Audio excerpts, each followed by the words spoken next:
Good afternoon, Azalea Eagles. I'm Principal Mike Redman.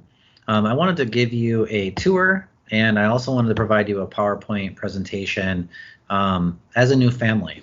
Typically, during our meet and greet that we did today virtually, and of course our kindergarten and pre-K students did have an opportunity to come to the school for a face-to-face.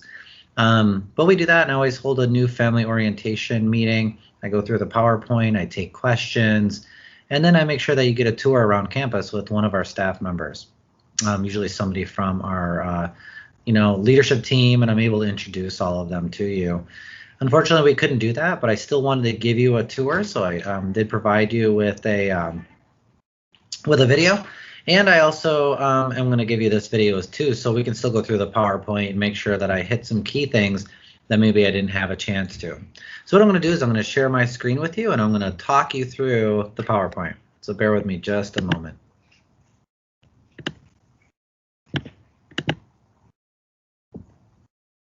All right. So now that you can see my screen, I'm going to go ahead and make this a full screen for you.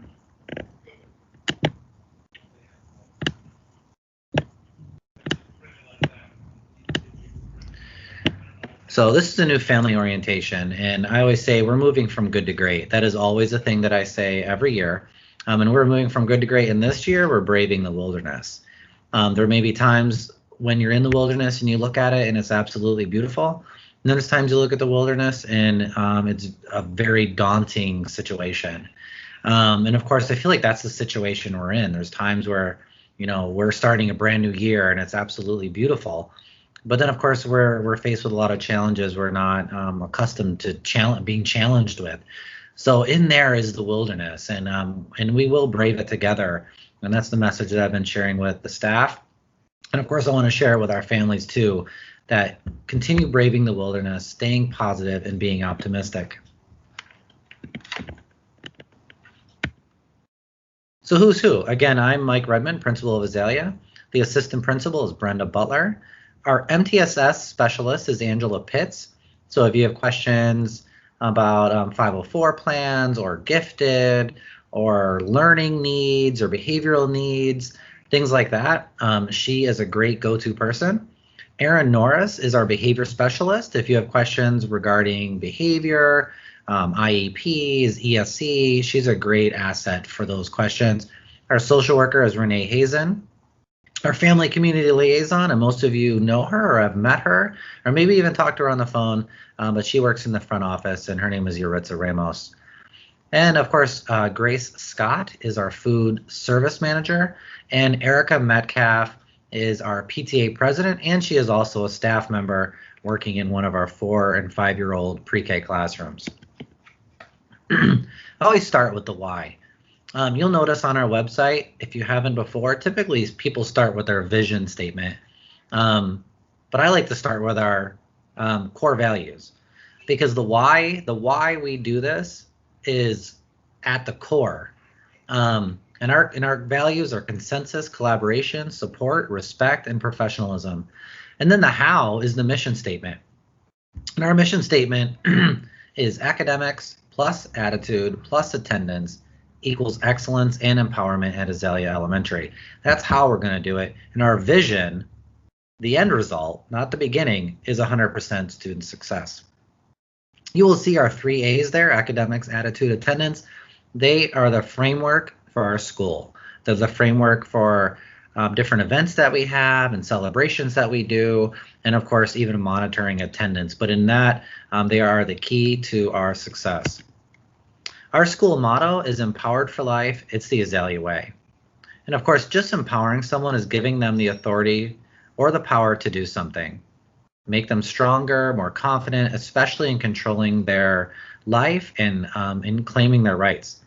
So it is our motto, and we have prepared we're preparing this foundation for your child's college and career readiness. Through clear values, our mission statement, and our overarching vision statement, we have and we will set up your children for success. It is what we do at Azalea every day.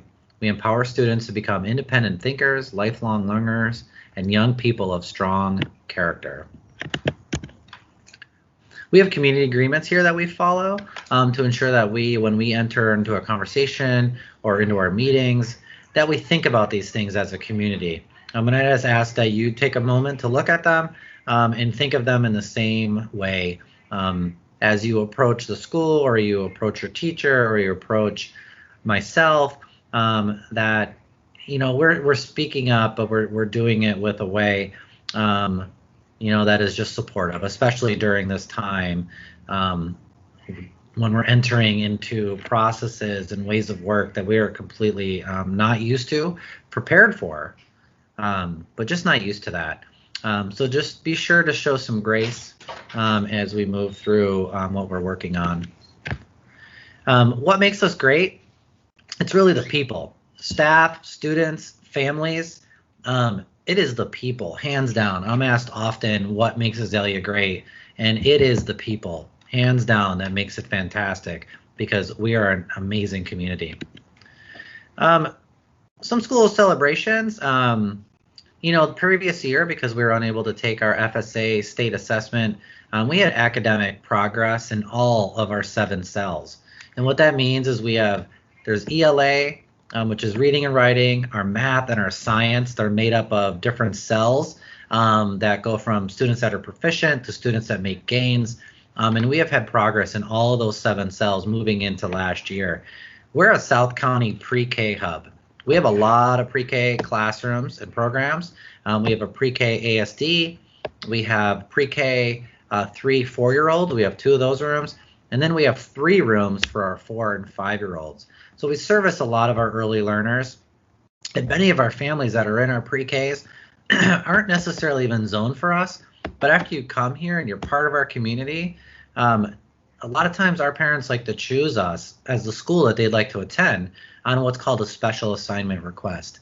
And I'll tell you, of all elementary schools, not counting our magnet and fundamental programs that have like a sign up and more of a lottery system, but of our community schools, we are the most sought after special assignment request school for an elementary school in the county.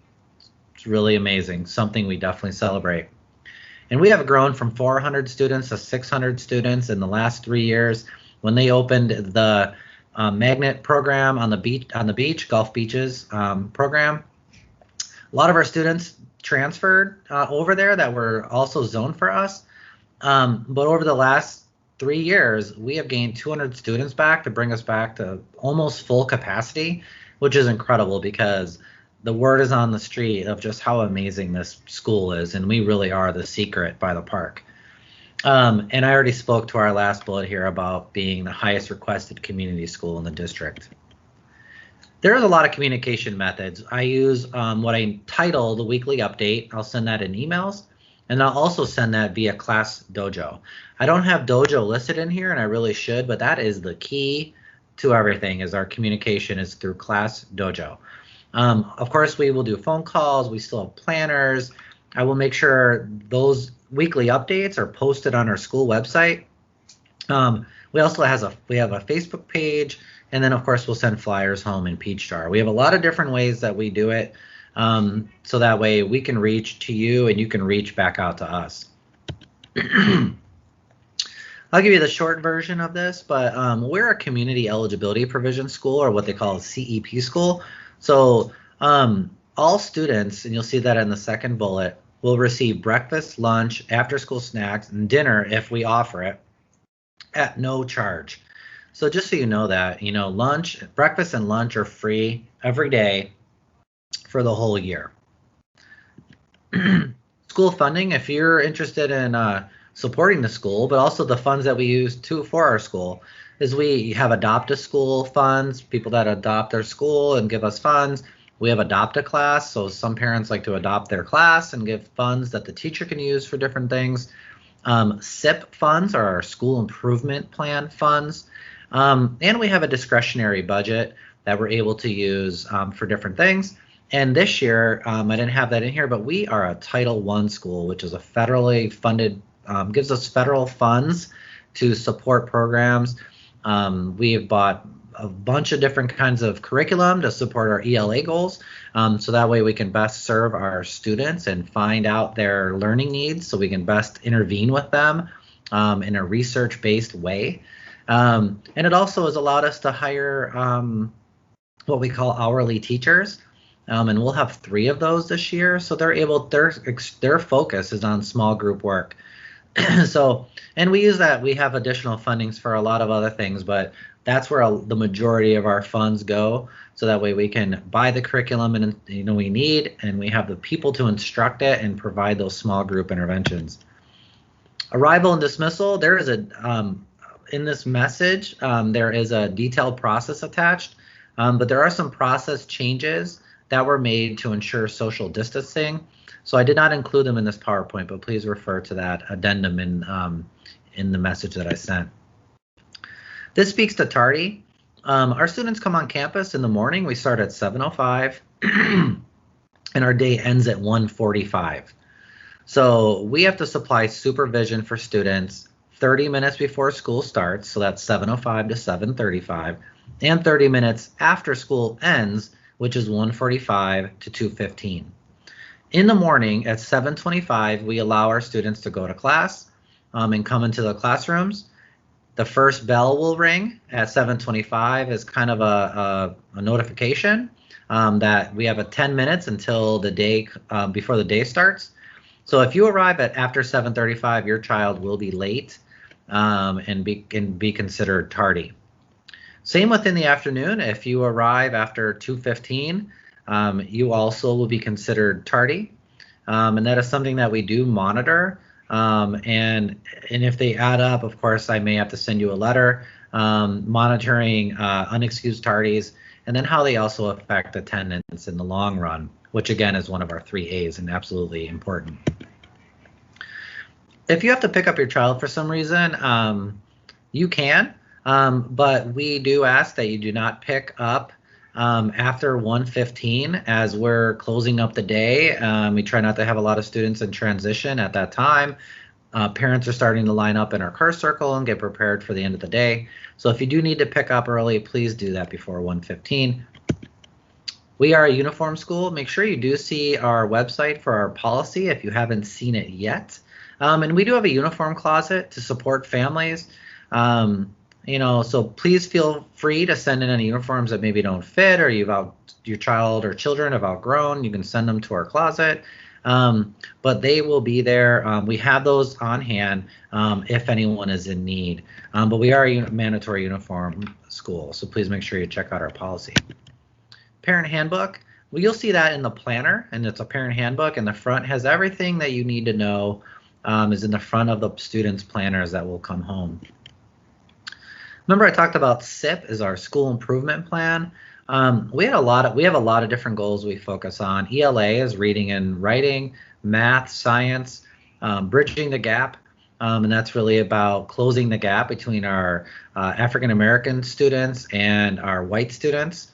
We have a specific goal for that. Also, we have an equity goal, which focuses on a lot of different things from restorative practices in the classroom and culturally relevant teaching. And that's one of the most important goals to me right now that we've been doing a lot of focus on, especially considering the pandemic we're in and considering some of the social injustices that are going on in our world, that we spend time around equity and we make it a priority for our staff. Is the better we become a microcosm of society as a staff, and then we give tools to the teachers to bring into the classrooms, the better, even a more enhanced community we will be, and the better prepared we will make our children. We also have a goal for students with disabilities. We are a hub for serving students with autism, and when we serve them here, we have an incredible ESC department. So that is another place that we like to focus a lot of attention to make sure we have a goal to get better and better at what we do. We have a goal for a climate here at the school, attendance, how we engage with our family and community, and of course, having a healthy school. If you want to get involved, you can be part of the School Advisory Council. And if that sounds like something you might want to be part of, we meet 4 times in the year. We meet and we talk about the school improvement plan and the goals that are in it, and our progress. Also, there's the PTA. We do have a PTA school board that drives the decisions we make.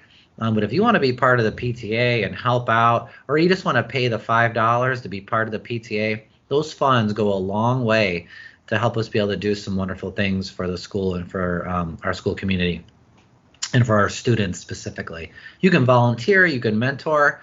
Even just coming to parent-teacher conferences is absolutely incredible and important, in order to find out how you can help your child and to have those conversations with your classroom teacher.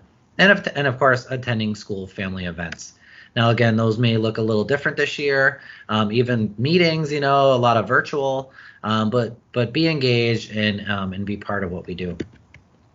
So again, like I said, being engaged. Today is about connecting and receiving this information. And normally our parent and teacher volunteers are here to provide a tour, but I've done that for you. So that way you can hear from me personally and understand how we set up our campus and how ready we are and prepared we are for our students to return, whether they're online or in school. So if you do want to get engaged through mentoring or volunteering, please see Mrs. Ramos in the office or give the school a call. Also, we have before and after care. There's YMCA and Walter Fuller. And in the write-up that I've sent you today, there is information about YMCA. But you can also call Walter Fuller. We do have a bus that does come here and pick up our students in the afternoon and takes them to Walter Fuller. But we also have a variety of other programs that do pick up from our school, from rec centers to other community programs that do have a van service that do pick up at our schools. So you can look into those and see where your options are. School supplies, again, remember those are on our website. And then the next thing would have been our tour, and I've given that to you. So again, I just wanted to take a few minutes to walk you through some important information. You can always email me at Rebman, R-E-B as in boy, M-A-N-M @pcsb.org. If you have any questions or any needs, I will get back to you as soon as I can. But of course, you always have your classroom teacher will be your first line of defense when you're needing a question answered, or you just have, you have a need, or you want to provide some information. They are there for you. Otherwise, I cannot wait to start next week. It will be different for sure, but nonetheless, we'll be back to what we do and what we love, and that's teaching and learning and having our children back with us, whether they're in our school or they're online. But I just wish you a wonderful weekend. I look forward to getting started on Monday. So have a great weekend, take great care, and I will see you again soon.